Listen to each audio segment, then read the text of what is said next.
Reading from 1 Samuel 17, verses 1 through 22. Now the Philistines gathered together their armies to battle, and were gathered together at Shochoh, which belongeth to Judah, and pitched between Shochoh and Azekah in Ephes-dammim. And Saul and the men of Israel were gathered together and pitched by the valley of Elah, and set the battle in array against the Philistines. And the Philistines stood on a mountain on the one side, and Israel stood on a mountain on the other side, and there was a valley between them. And there went out a champion out of the camp of the Philistines named Goliath of Gath, whose height was 6 cubits and a span. And he had an helmet of brass upon his head, and he was armed with a coat of mail, and the weight of the coat was 5,000 shekels of brass. And he had greaves of brass upon his legs, and a target of brass between his shoulders. And the staff of his spear was like a weaver's beam, and his spear's head weighed 600 shekels of iron, and one bearing a shield went before him. And he stood and cried unto the armies of Israel, and said unto them, Why are ye come out to set your battle in array? Am not I a Philistine, and ye servants of Saul? Choose you a man for you, and let him come down to me. And if he be able to fight with me and to kill me, then will I be your servant. But if I prevail against him and kill him, then shall ye be our servants and serve us. And the Philistines said, I defy the armies of Israel this day. Give me a man that we may fight together. When Saul and all Israel heard those words of the Philistine, they were dismayed and greatly afraid. Now David was the son of that Ephrathite of Bethlehem, Judah, whose name was Jesse. And he had 8 sons, and the man went among men for an old man in the days of Saul. And the 3 eldest sons of Jesse went and followed Saul to the battle, and the names of his 3 sons that went to the battle were Eliab the firstborn, and next unto him Abinadab, and the third Shammah. And David was the youngest, and the 3 eldest followed Saul. But David went and returned from Saul to feed his father's sheep at Bethlehem. And the Philistine drew near morning and evening, and presented himself 40 days. And Jesus said unto David his son, Take now for thy brethren an ephah of this parched corn, and these 10 loaves, and run to the camp to thy brethren, and carry these 10 cheeses unto the captain of their 1,000, and look how thy brethren fare, and take their pledge. Now Saul and they and all the men of Israel were in the valley of Elah fighting with the Philistines. And David rose up early in the morning and left the sheep with a keeper, and took and went as Jesse had commanded him. And he came to the trench as the host was going forth to the fight, and shouted for the battle. For Israel and the Philistines had put the battle in array, army against army. And David left his carriage in the hand of the keeper of the carriage, and ran into the army, and came and saluted his brethren. But now we come into this great story with David, and I say the Philistine on purpose, because we're going to find as we go through 1 Samuel 17, you would think that this is the story between David and Goliath. But as we read through this chapter, you notice that Goliath by name is only mentioned twice. Okay? So in this chapter, we'll have an opportunity to see that the name Goliath only pops up 2 times. Now you'll never guess, but he's called a Philistine 28 times in this chapter. And that should tell us something, that when we put on the spiritual lens of reading God's word, though in the world's eyes, Goliath was the be-all, end-all of champions, in God's eyes, no, he was just a Philistine. In fact, God makes it a point that when we're looking at who this individual was, this champion, that he's just called the Philistine. And so I encourage you, and sometime maybe today, later, or another time going forward, is take a little color, whatever you have, maybe evil or so, red, whatever the case might be, color in Philistine. And it'll just leap off the page that this is what God is trying to impress upon us. It's like when we see in Daniel 2, Nebuchadnezzar sees the world's empires as a great image, a warrior fighting. And that's how he views the world's empires. But see, when we get to Daniel 7, God says, no. Those empires are brute, fleshly beasts. And see, that's the dichotomy that we're trying to be led to, is that we can look at the world this way, Nebuchadnezzar or Goliath, or we can look at the world God's way, fleshly beasts or the Philistine. And so we've just looked at the chosen and David being anointed, and now we're going to look at the champion. We're going to look at this Philistine known as Goliath. And how we're going to do this is we're going to try and traverse some of the geography of the Valley of Elah, why it was that this was a great place for this battle to take place for the Israelites. And we're going to see why it was that they were very happy that this battle was going on in the Valley of Elah. Then we're going to look at some of the details which were given about Goliath of Gath, why it was that he had a vested interest in this particular battle, and why it was significant that he was of the town of Gath. Then we're going to look at as David of Bethlehem. Now he is inching closer to this battle as he prepares to step out in front of Israel and win a great victory. We're going to look at some of the characteristics that David exudes, and of course we'll have some exhortations throughout. And you notice in verse 1 of 1 Samuel 17, as often many stories begin this way, it gives us a backdrop, it gives us a where is this story taking place. And so in verse 1 of 1 Samuel chapter 17, it says, "Now the Philistines gathered together their armies to battle, and were gathered together at Socoh, which belongeth to Judah, and pitched between Socoh and Azekah and Ephes-dammim. And Saul and the men of Israel were gathered together and pitched by the valley of Elah, and set the battle in array against the Philistines." So here's sort of a large scope aerial view of where this event is taking place. You see there roughly in the middle in the green, the valley of Elah pitched between Azekah and Socoh.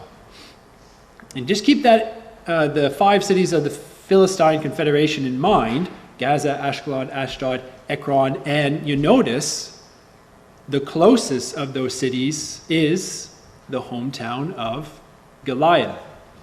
And then just a few reference points, Bethlehem, Jerusalem, and Gibeah. Even bring it down closer, almost as if it were a bird's eye view, here is the valley of Elah itself, an artist's rendering. And you see there, we're told that in the north, the Israelite army positioned themselves, and then across the brook, the Philistine army positioned themselves. And therefore, if you are taking notes in your margins, some of the meanings there of the words, Azekah, Ephes-dammim, Elah, and Socoh. I want you to notice the green area, the valley itself. If you were to say, what animal, shape, does that remind you of? You don't have to voice it audibly, but think in your mind, do you think of a particular animal that would fit that sort of serpentine, oh, I gave it away, shape? And if you were thinking of perhaps a serpent, you'd be correct. Because see, now the Bible is trying to lift our minds to spiritual thinking. Not only is this a battle between 2 individuals, 2 armies, this is a battle between the spirit and the flesh. And it's going to take place it's going to occur in a place where the serpent is going to be crushed. Now just moving on, here's a satellite image, just to give us a better appreciation of the valley in Elah. There you see the yellow marking, and you see the valleys, the farmlands, the flatlands as it meanders through, and the brook is in there as well. And there in the top right corner of the blue is Israel, and the red being the Philistines.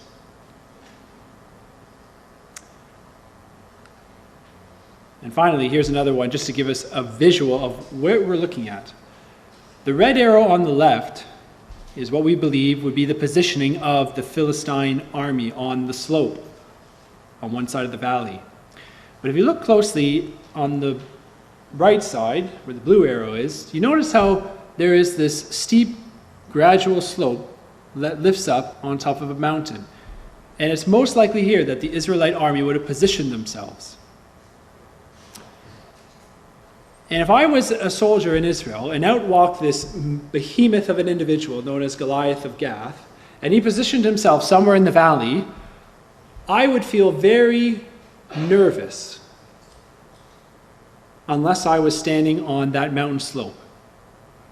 If I had to be in that valley, I don't know if the outcome would be positive.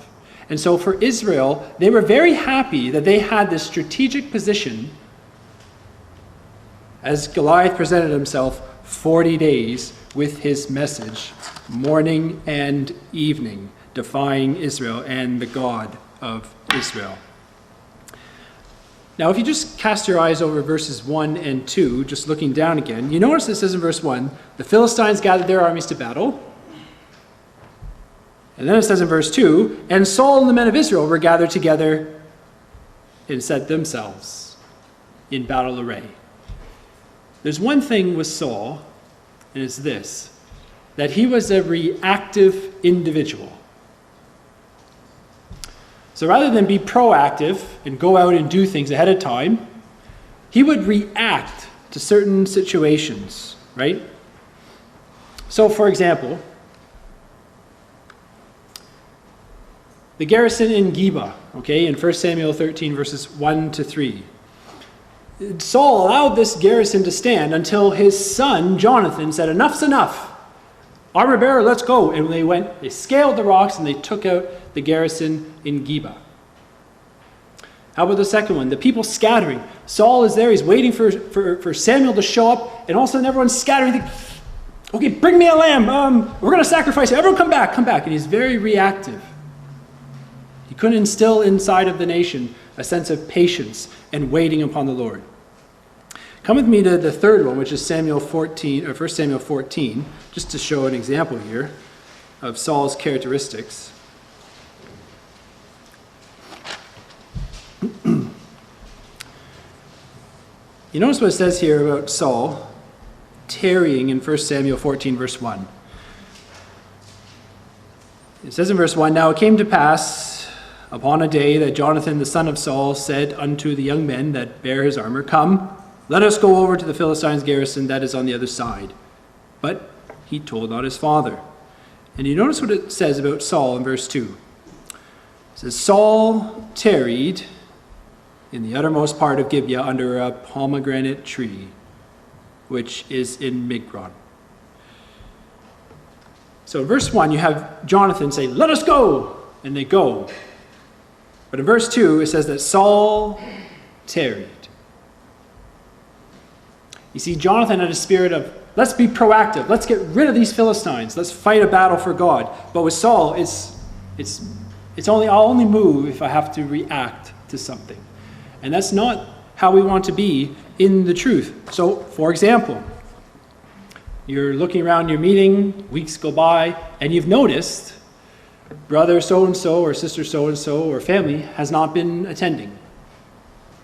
3 weeks, 4 weeks. Now you could just say, oh, they might be on holiday, they're fine. And that would be a reactive mode of living.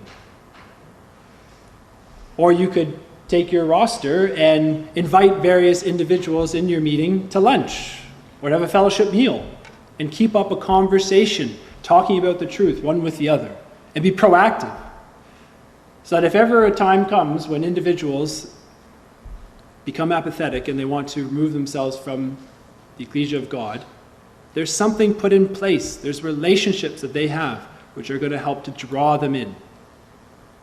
So we always want to be proactive in the truth. We don't want to be reactive. Because oftentimes, if we are a reactive brother or sister, the damage has been done, and it is almost hard to repair. Back in 1 Samuel 17, Here's what we find in verse 3. Giving another descriptor of where the Philistines are gathering. It says in verse 3 of 1 Samuel 17, the Philistines stood on a mountain on the one side, and Israel stood on a mountain on the other side, and there was a valley between them. Now, I want you to take note of the words there stood. See, the Philistines are standing across the valley. The Israelites are standing. Who's the only one that's moving? It's in verse 4.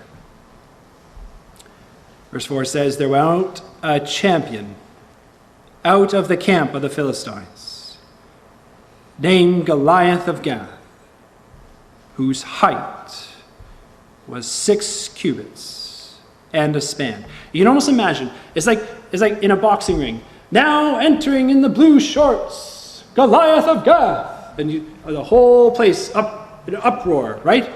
The announcer making the announcement. And out walks this behemoth of a man into the valley.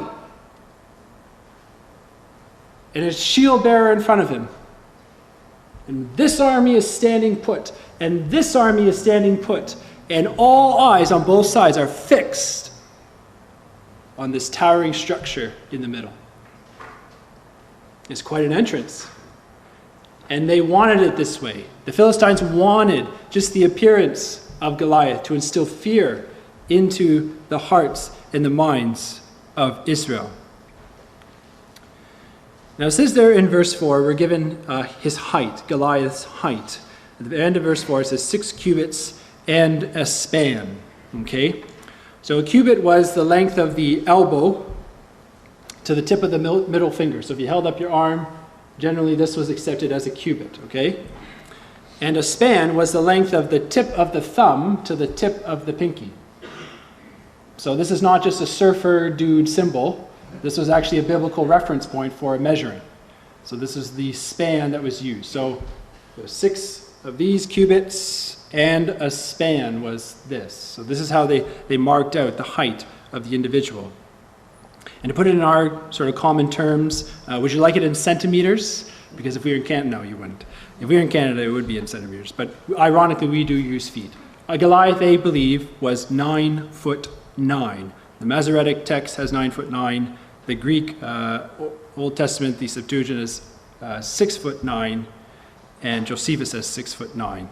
But we believe that Goliath, based on our consistent using of the cubits, was 9'9". So you can just imagine, this is sort of the witness lineup, as it were, you know, in the jailhouse. Here's Goliath, this towering structure, 9'9". And then beside him was Saul, who's still shoulders and upward, taller than any other individual in Israel. And then here you have, just for reference point, the size of David. We've positioned him just under 6 feet or so, a young man. So this gives a good visual of what Israel was up against. This was no ordinary individual. This was someone who was known far and wide. He was known, as it says, as the champion. Because you see where it says there in verse 4, it says there went out a champion. And the word means, there in verse 4, the word champion, it means a man of spaces. And it's only ever used in verse 23, where it's rendered the word champion. So if you cast your mind over to verse 23 of 1 Samuel 17, and as David talked with him, behold, there came up the man of spaces. That's what the word champion means. It's only used twice, both of Goliath. And that tells us that he was in a league of his own. He stood amongst no other peers. He was a man of spaces. And the idea is a military term that he would go out into a secluded area and he would battle hand-to-hand combat. That was what he was known for. Now, you'd never guess that Goliath played football, did you? You think Goliath played football? He did. This is Goliath's mugshot here. You notice number 13, the number of rebellion. He chose that number carefully. But here's a little description, a fun description of Goliath. While attending Gath High School, his team won the state football championship 4 years in a row, undefeated. He received a scholarship to Ekron University where he went on to win 4 national championships in NCAA football. His playing weight was 550 pounds, and he stood at a towering 9'9". His teammates named him the Bronze Behemoth. He was drafted first overall in the 1050 BC NFL draft, played for the Philistine Giants, where he won 6 Super Bowls and was named to the Pro Bowl every year. When war broke out, he joined the military, where he immediately became a military hero. As Americans, is that easy to relate to? Okay. I went to school at the Buff State for 3.5 years, and although Buffalo is just a stone's throw over the Niagara River to Canada, I have at least some experience in U.S. cherished history as it comes to football. But just a good way to look at Goliath, the size of this man, make him a real figure, because he was, and help us to appreciate that which Israel was up against. Now I want you to come back with me to 1 Samuel chapter 9. Okay, so we've just been given the descriptor of Goliath. 1 Samuel chapter 9. How about the description of Saul? It says there in verse 1 of 1 Samuel 9, there was a man of Benjamin, verse 1, whose name was Kish, the son of Abiel, the son of Zeror, the son of Becherath, the son of Aphiah, a Benjamite, a mighty man of power. And he had a son whose name was Saul, a choice young man and a goodly. And there was not among the children of Israel a goodlier person than he. From his Shechem and upwards, he was higher than any of the people. So when you come back to 1 Samuel chapter 17, just having read the description of Saul, out walks Goliath into the valley. Wow, look how big he is. He's 9'9". I've also seen his highlights on YouTube. He's amazing at football. And immediately Israel would say, well, we have our Goliath. We have the king that we asked for, who would go out and fight our battles like the nations. Saul, go fight him.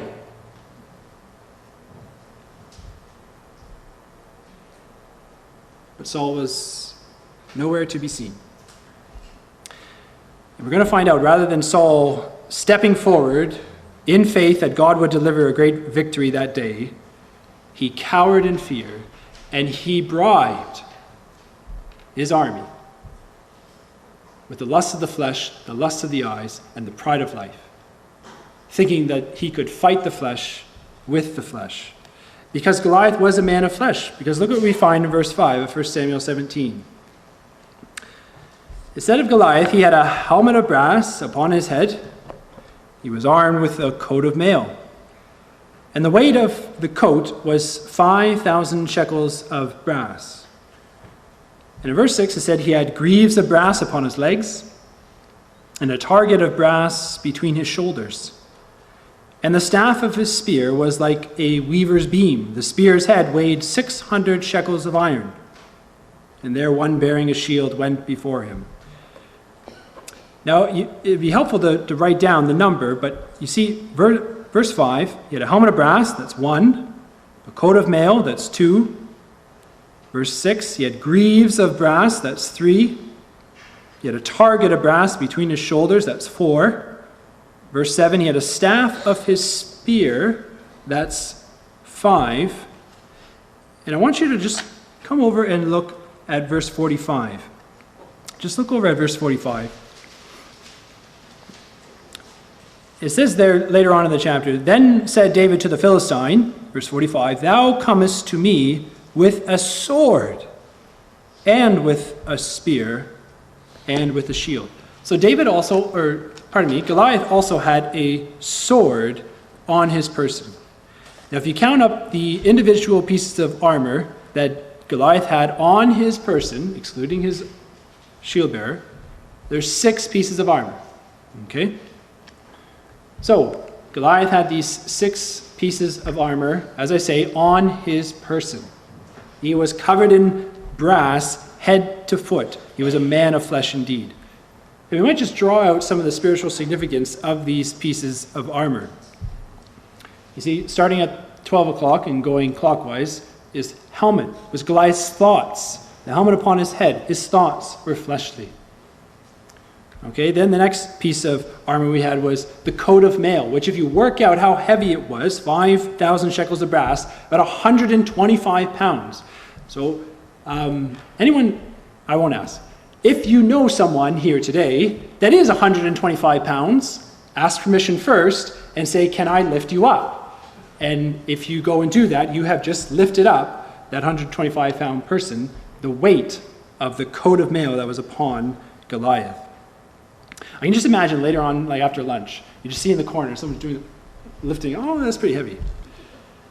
The third thing there at the bottom right that we're told about Goliath was his greaves of brass. And the greaves of brass were the little sort of shin guards that he had, which represented his feet, his actions, the way that he walked. Number 4 is the target of brass. Now, there's a bit of debate over what this was. See, the RV has the target of brass, number 4, as a dart or a javelin. But our KJV has the shield in verse 45 is the same word as target in verse 6. So I suggest to you that it was he had himself his own shield in the event that his shield bearer died. And then there in bottom left, number 5. Number 5 is in reference to the spear. And the weight of this spear was 17 pounds and 15 pounds. Okay? So his spearhead and the weight of it as if it were a weaver's beam, respectively, 17 pounds and 15 pounds. And then finally, it says in verse 45 that he had a sword on him. And we look from the words of the Lord Jesus Christ in number 6. He said to Peter, "Put up thy sword into his place, for all they that take the sword shall perish with the sword." And God willing, we're going to find out that ultimately Goliath's head was cut off with that very sword. Now I want you to look at verse 7. You see where it says in verse 7 about the spear's head, which weighed 600 shekels of iron. I want to give you the 3 dates of the Stone Age, the Bronze Age, and the Iron Age, if you're taking notes. The Stone Age was from about 4,000 to 3,200 BC. Okay? That was about the Stone Age, 4,000 to 3,200 BC. The Bronze Age, which followed, was from 3,200 to about 1,200 BC. So 3,200 to 1,200 BC. The one that followed the Bronze Age was the Iron Age, which was from 1200 BC to 500 BC. And this event is taking place just before you come to about 1000 BC. Okay?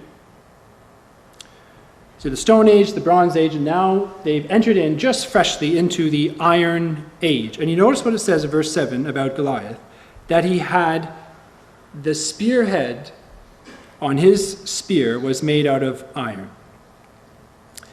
And what that tells us is that Goliath was a master in his weaponry. He had cutting-edge technology.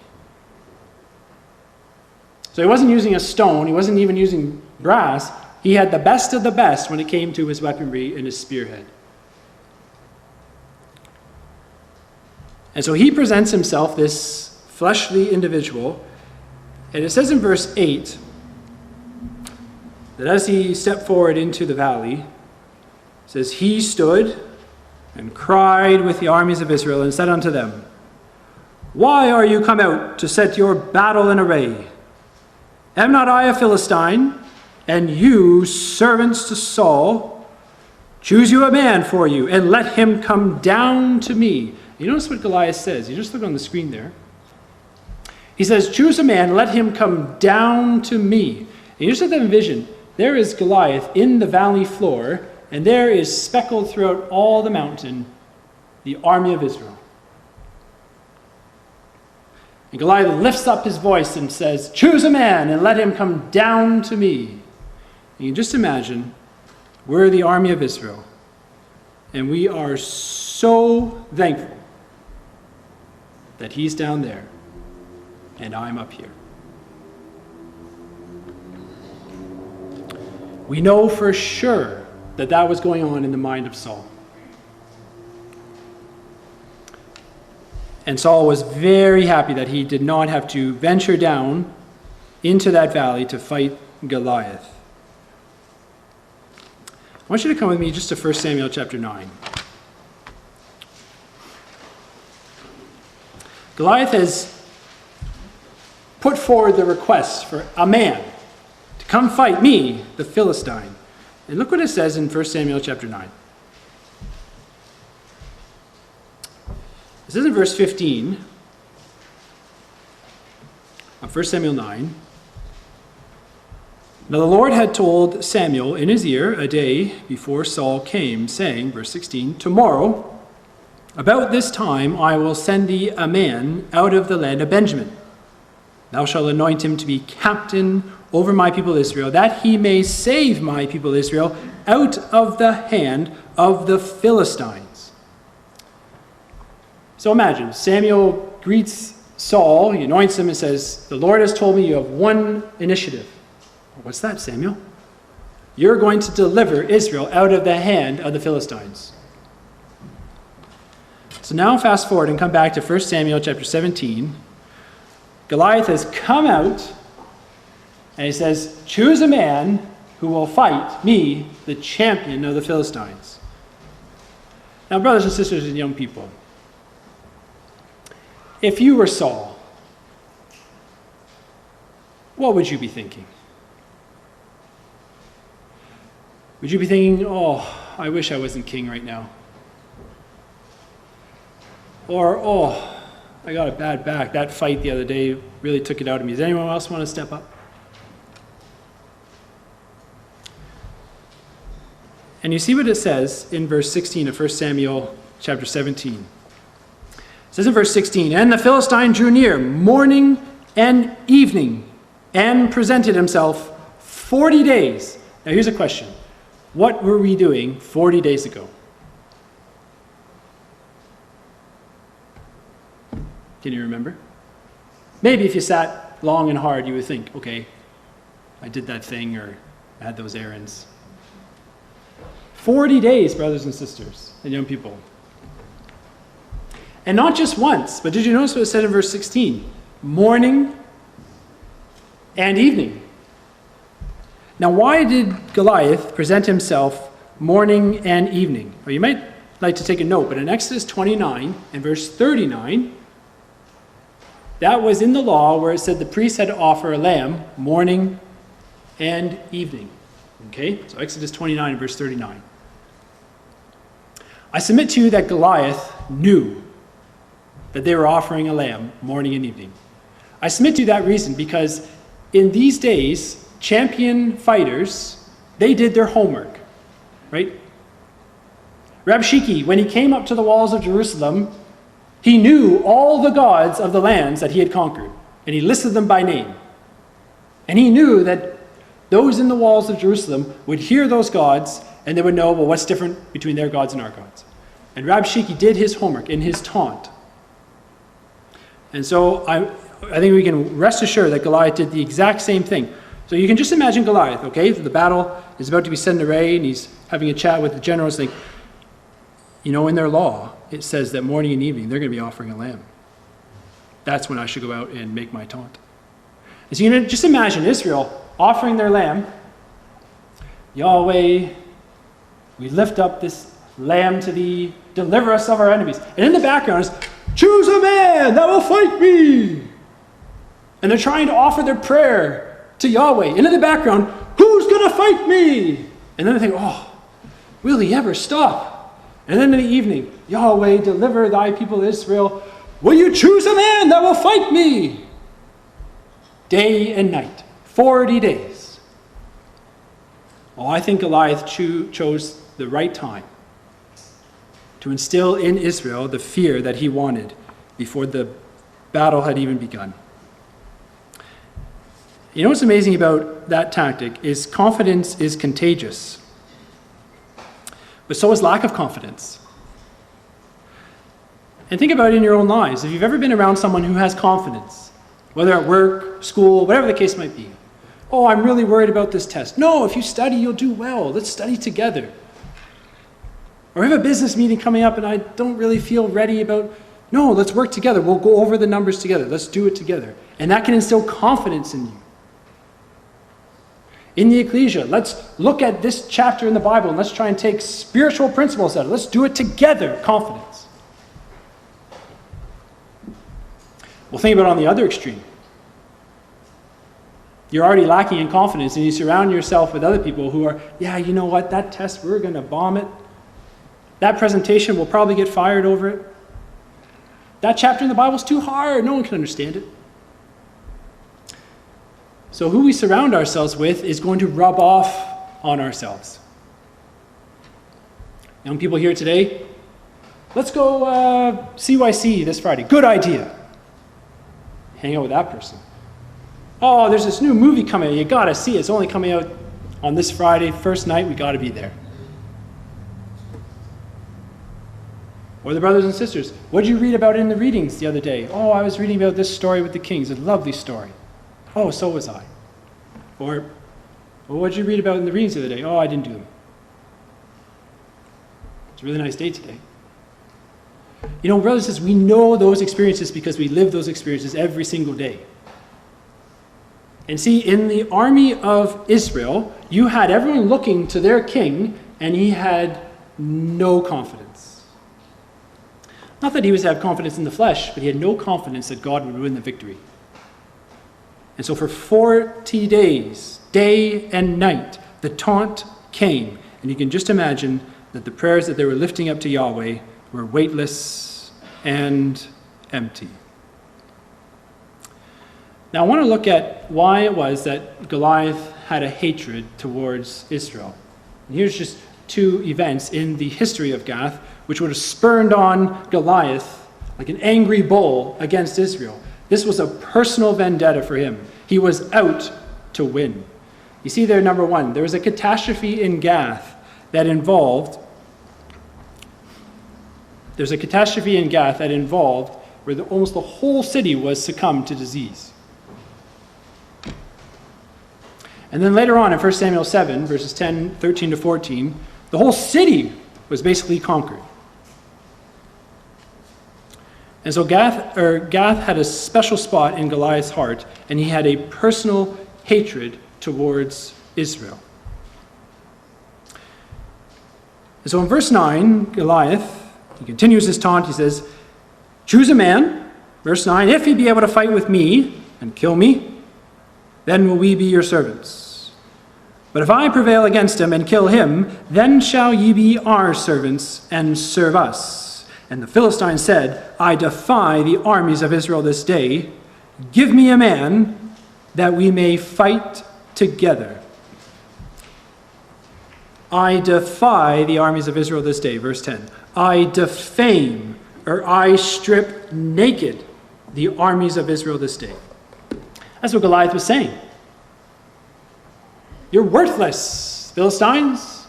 Or the Philistines say to the Israelites, I defame or strip naked. You see what it says in verse 11.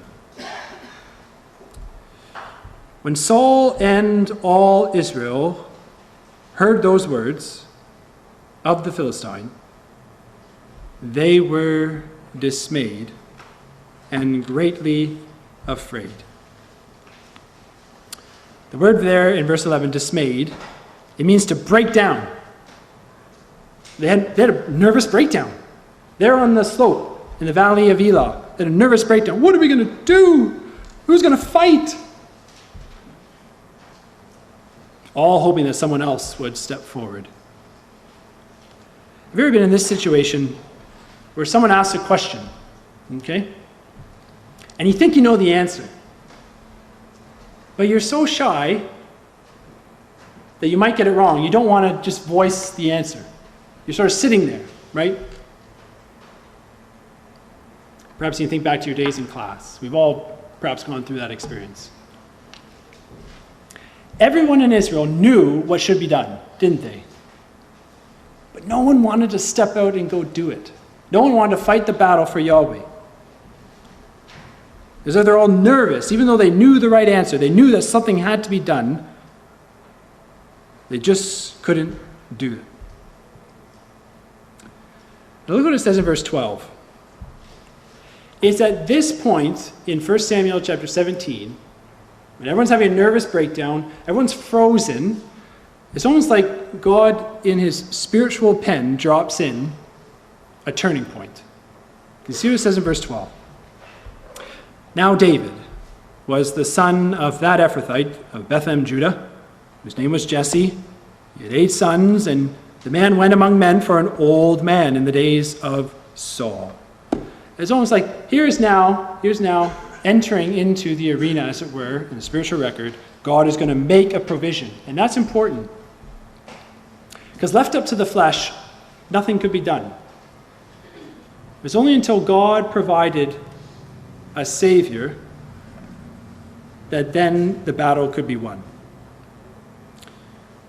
And it says in verse 13 that the 3 eldest sons of Jesse went and followed Saul to the battle, and here are their names. The names of the 3 sons that went to battle were Eliab, the firstborn, next unto him Abinadab, and third Shammah.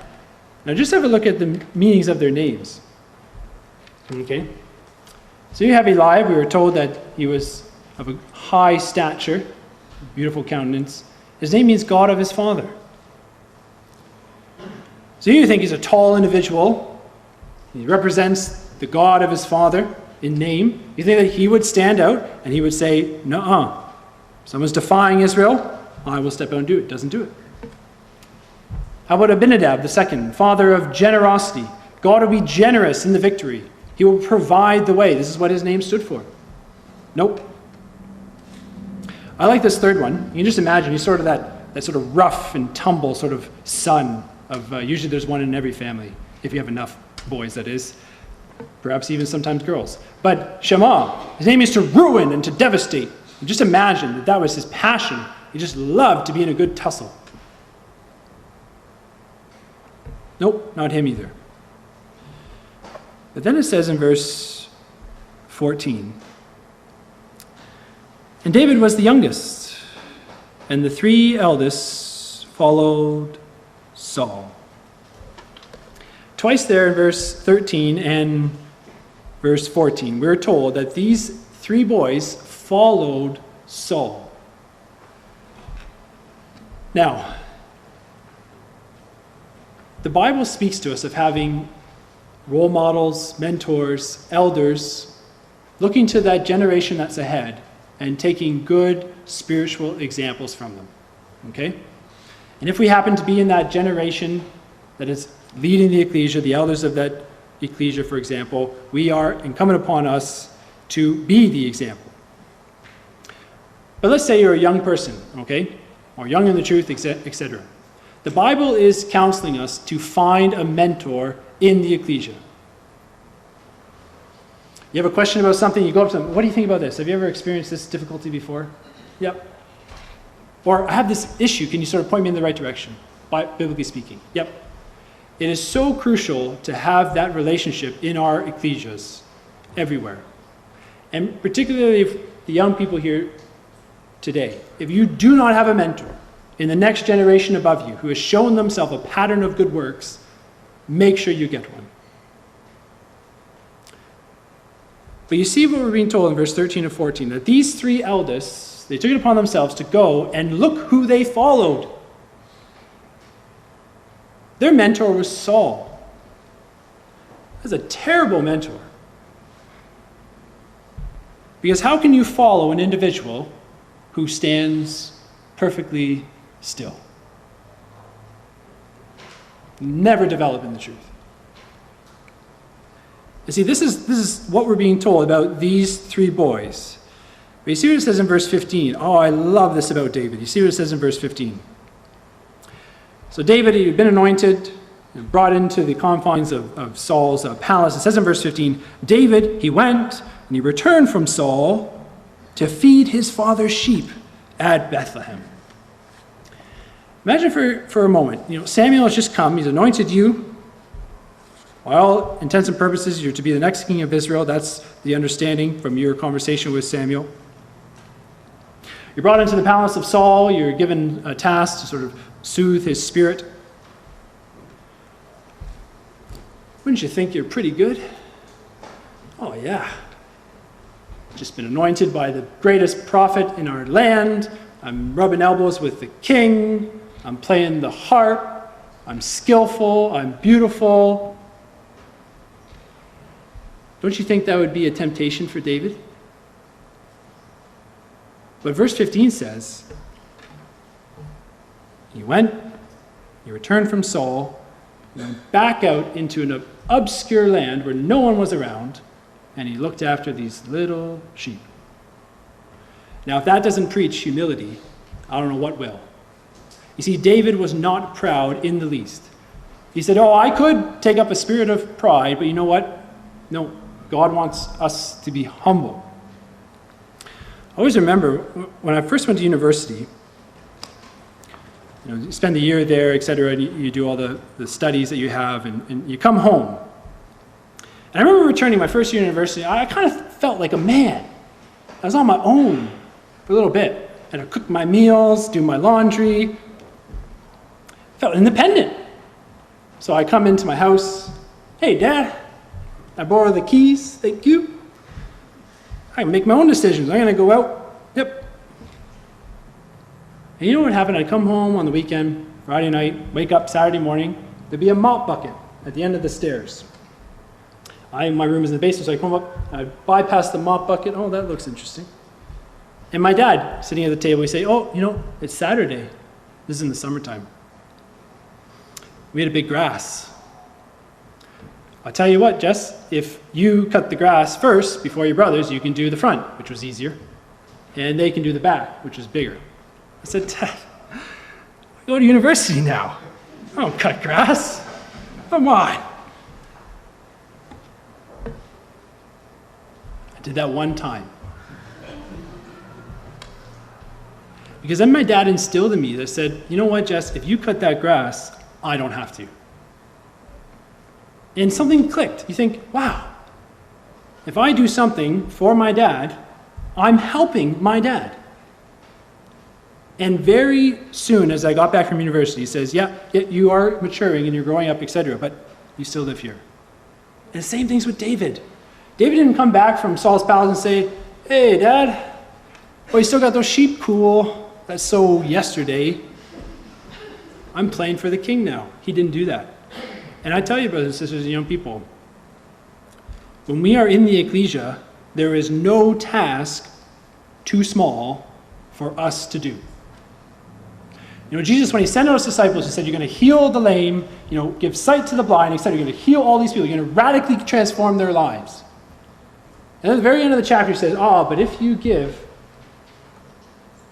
a cup of cold water, it's the same thing. And the various roles in the ecclesia, brothers and sisters, we know this. But they're all significant. And none are above our pay scale, as it were. Because we are servants of the Almighty God. Look what it says about David in verse 17. There's some more characteristics about David popping off the screen. It says in verse 17, and Jesse said to David, David comes back from Saul. He's humble in spirit. Verse 17, Jesse said to David, his son, take now for thy brethren an ephah of this parched corn, and these 10 loaves, and run to the camp to thy brethren. Now I want you to, if you have a coloring pencil, I highly encourage you to do this. But look, verse 17, at the very end of the verse, Jesse says to David, run to the camp to thy brethren. Okay? Verse 24, David left his carriage in the hand of the keeper of the carriage and ran into the army. Okay, verse 48. Later on, when David is going out to fight Goliath, it says, and it came to pass, verse 48, when the Philistine arose and came and drew nigh to meet David, that David hasted and ran toward the army. And how about this in verse 50? David prevailed over the Philistine with the sling, and in verse 51 it said, and therefore David ran and stood upon the Philistine. So here, David shows up at the camp, and everyone's standing around. The Philistine's over there, this pack of flesh is in the middle, and Israelites standing here. And the only ones running to and fro is David. The only one who's active in the truth is David. And it's a good lesson to learn about doing things in the truth. Do it now. Do it with enthusiasm. Get on with the service. And it says in verse 18, Jesse said, "Carry these 10 cheeses unto the captain of their 1,000. Look how thy brethren fare, and take their pledge." Okay? The word there, pledge, if you're taking notes, it means the word token of safety. So David was going to deliver the food. He maybe grab an article of clothing from Eliab and from Abinadab and Shammah, and just something that would be familiar to the family. He would bring them back to Jesse and say, "See, they're alive. They're doing well. And they got the food." A token of their safety is what Jesse was asking for. He cared about his sons, as all fathers do. And notice what it says in verse 20 about David, okay? We're going to find out that David was of a young age, middle to late teens, and myself having been one, and if you've ever raised one, you'll know that on a Saturday morning, for example, 9 o'clock, 10 o'clock, 11 o'clock, you'll be doing your this and that around the house or whatever. And if you have a teenage, particularly boy, generally speaking, he's probably still sleeping, right? Right? And that's fine to a degree. I mean, you need to have your rest, you're growing, you're maturing, etc. But look, verse 20, David did not do that. It says in verse 20, "And David rose up early in the morning, left the sheep with the keeper." Notice, he was responsible. He didn't just, "Oh, sheep, you're off on your own, I'm off for an errand." He left the sheep in the hand of a keeper. He was responsible. He took and went as Jesse had commanded him. So here's another element of his humility. I'm just carrying these loaves, these cheese, but my dad told me to do it. And he came to the trench as the host was going forth to fight and shouted for the battle. David did things right away. I always remember this little story about a teacher and his student. This teacher had a student who was late every single day, okay? We have brothers and sisters in our meeting where you can almost count on, oh yeah, they'll be late. That's just the way they are. That's fine. But this teacher had a student who was late every single day, and each time, long after the bell, the door would open, student would come in, take his place late, disrupt the class. But one day, this student surprised his teacher. He was 5 minutes early. And the teacher was overjoyed, thinking, "Wow, what a transformation." And the teacher said, "You know what, I want to congratulate you. You were 5 minutes early. I'm so proud of you. This is the earliest you've ever been late." And the teacher turns to the student and says, well, what was the reason? He says, "Well, I didn't hit the snooze this morning." And the teacher says, "You didn't hit the snooze this morning? What do you mean?" He says, "Well, every morning when my alarm clock goes off, I hit the snooze." How many of us, brothers and sisters, have a snooze in the truth? We all have a snooze in the truth, don't we?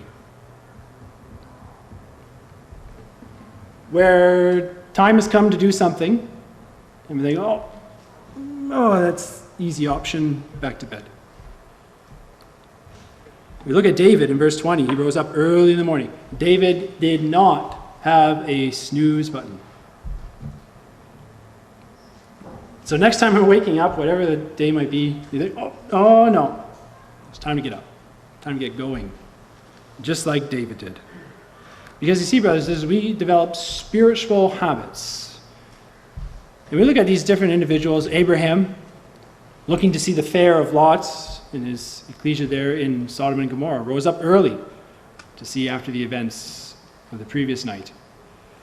How about Hannah? Hannah rose up early to lift up her voice to the Lord God. And how about the apostles?